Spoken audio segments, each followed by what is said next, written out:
पहाड़ ऊपर बसिथिबा so called CM number 1 chit fund scam ए राज्य रे 12 वर्ष तले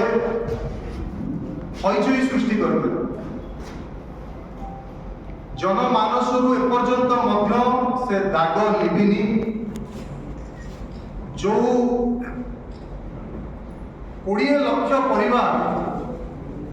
जो निम्न मध्यवित्त परिवार अच्छा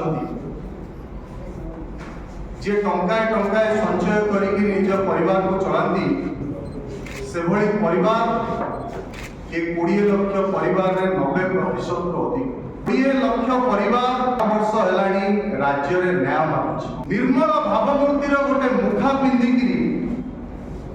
दुर्नीतिर पहाड़ ऊपर बसिथिबा सो कॉल्ड सीएम नंबर 1 ए 20 लाख परिवार को एपर्यंत न्याय दे पारिले नाही। चिट फंड स्कैम है महा दुर्नीति मेगा स्कैम 50,000 कोटी टंकार ऊर्ध्व स्कैम होता राज्य में अनेक चर्चा है गणमाध्यम चर्चा करिछि राज्यर सिविल सोसाइटी चर्चा करिसेंती राज्य रास्ता रे मध्य एतिपाई लड़ाई होछि। विधानसभा रे मध्य या पई जेतबळे मोशन नोटिस कांग्रेस दल विरोधी दल रे थिला मोशन नोटिस आम आनिलु ताको चर्चा करने को से समय दिगला ना आम एक मेगा स्कैम कहीं कहूँ एवं महादुर्नीति विजु जनता दल आजिकल तो विजु जनता दल कि नहीं बारंबार आम कहूँ एवं गोटे विजु जनता दल नुआ ना बाहर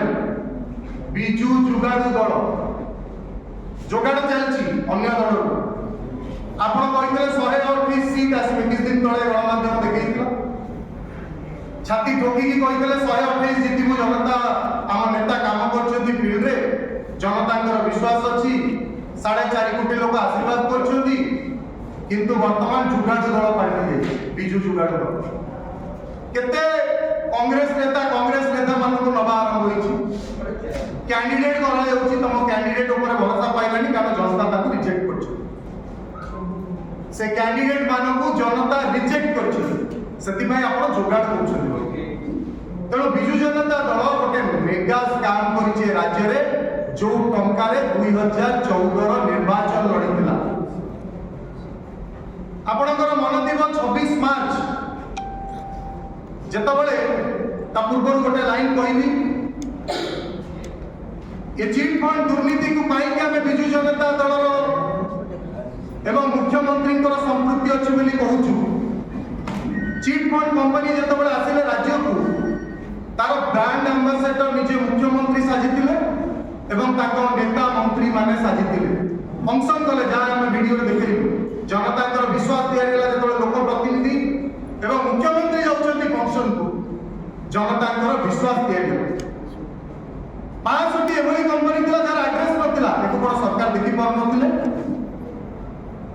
5टी कंपनी एभली भाव में जहाँकर किसी एड्रेस भी नथिला अता पता किसी नथिला कोटी कोटी टंका नेले लोक को लुटिकी 26 मार्च 2014 रे पीआईएल फाइल गला माननीय उच्चतम न्यायालय सीबीआई इंक्वायरी 22 नवेम्बर 2014 रे निर्देश दे सीबीआई 9/5/2014 रे सीबीआई इंक्वायरी माननीय सुप्रीम कोर्ट कहला 22 नवेम्बर 2014 रे मुख्यमंत्री घर पर्यंत सीबीआई गला सरोज मुख्यमंत्री दफ्तर में कार्यरत जड़े कर्मचारी को जेरा करने सीबीआई जाइला पुणी कौन पाई सीबीआई शिथिल हो गला आपण मान तो ईडी सीबीआई को देखुछंती सीबीआई ईडी रो भूमिका कौन आप देखुछंती तेणु सीबीआई ईडी कौन पाई शिथिल होला ता मध्य आज ये 20 लाख परिवार राज्य सरकार को पचारुछि केंद्र सरकार को पचारुछि कि आम टंका केबे मिलिबो एवं यार इंक्वायरी केबे हबो तेणु उभय बीजेपी बीजेडी सलाह सूत्रा करी सीबीआई इंक्वायरी को शिथिल कर